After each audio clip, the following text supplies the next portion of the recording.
My name is Aaron Tilton. I'm a Dubuque native, but currently based in Berlin, Germany, where I report for DWTV.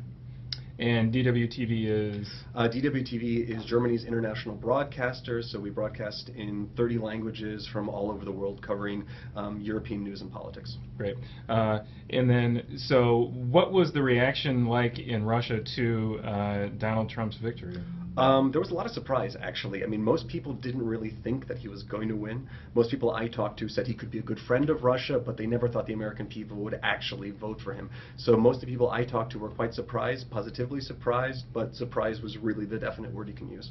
Okay. And what's the difference in terms of attitudes between, I guess, the general public in Russia compared to politicians and how they view Trump and U.S. relations? Well, most of the people I talked to in terms of, the public abroad said that they really supported Trump just because they thought that Clinton was a little bit more hawkish when it came to Russia. Many people actually said they were worried that World War III could start if Clinton was elected.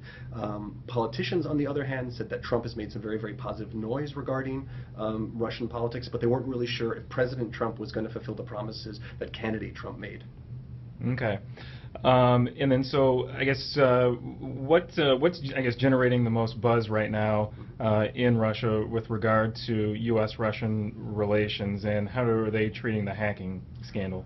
Well, the Russian government has denied any involvement in the hacking scandal, and they say it's just part of anti-Russian propaganda directed at the Kremlin.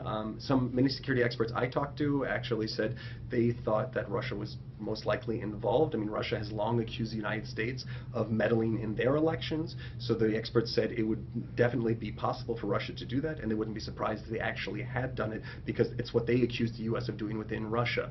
But every single Russian politician says there is no evidence and that it's all part of an anti-Russian propaganda campaign. Okay. And then lastly, I guess, what are your thoughts when it comes to relations between Trump and Putin? I guess, what are some of your concerns, and do you think Trump is kind of up to the task?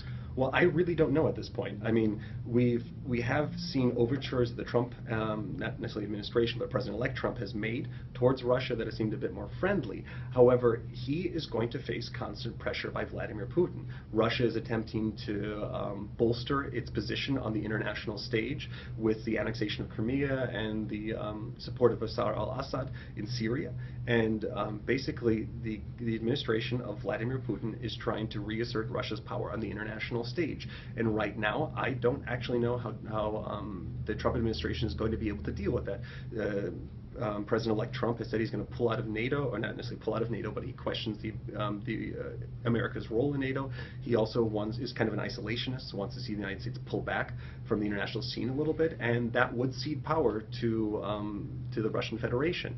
Now, how he's actually going to handle this increased pressure is kind of an open question, something that we're going to have to see after the inauguration.